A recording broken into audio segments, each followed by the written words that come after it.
Camille arrive en séance avec une énergie intense. Elle parle vite. Elle sourit beaucoup. Elle dit qu'elle a surtout des difficultés en amour. Ses relations commencent fort. Très fort. Puis elles deviennent instables, douloureuses, épuisantes. Elle s'attache vite. Trop vite, selon elle. Et quand l'autre s'éloigne, même légèrement, son corps s'effondre. Camille a grandi avec un parent présent physiquement, mais absent émotionnellement. Il était là, à la maison. Mais pas vraiment disponible. Peu d'écoute. Peu de chaleur. Peu de réponse à ses besoins affectifs. Alors Camille a appris à s'accrocher. À faire plus. À donner plus. À sentir très tôt la peur d'être laissée. Elle comprend aujourd'hui son histoire. Elle s'est expliqué l'abandon émotionnel.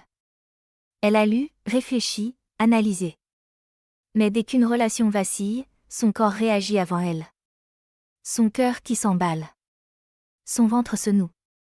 Sa respiration se coupe. L'angoisse l'envahit. Elle se reproche d'être trop sensible. Trop dépendante. Parfois, trop extrême. Elle se juge. Et minimise encore ce qu'elle a vécu. En séance, nous ne cherchons pas à corriger son attachement.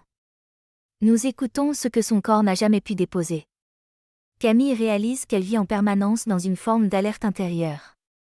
En l'accompagnant à ralentir sa respiration, son système nerveux commence à se réguler.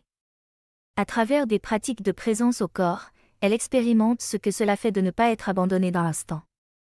En observant ses sensations, elle repère cette peur ancienne qui surgit avant même qu'un mot soit prononcé.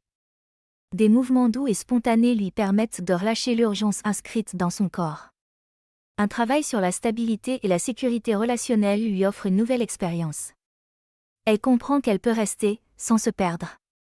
Camille ne guérit pas en devenant moins attachée. Elle avance en devenant plus en sécurité. Son trauma n'était pas un événement précis. C'était une absence. Une absence répétée. Et pourtant profondément marquante. Aujourd'hui, son corps apprend peu à peu qu'elle peut être en lien. Sans disparaître. Et sans s'accrocher.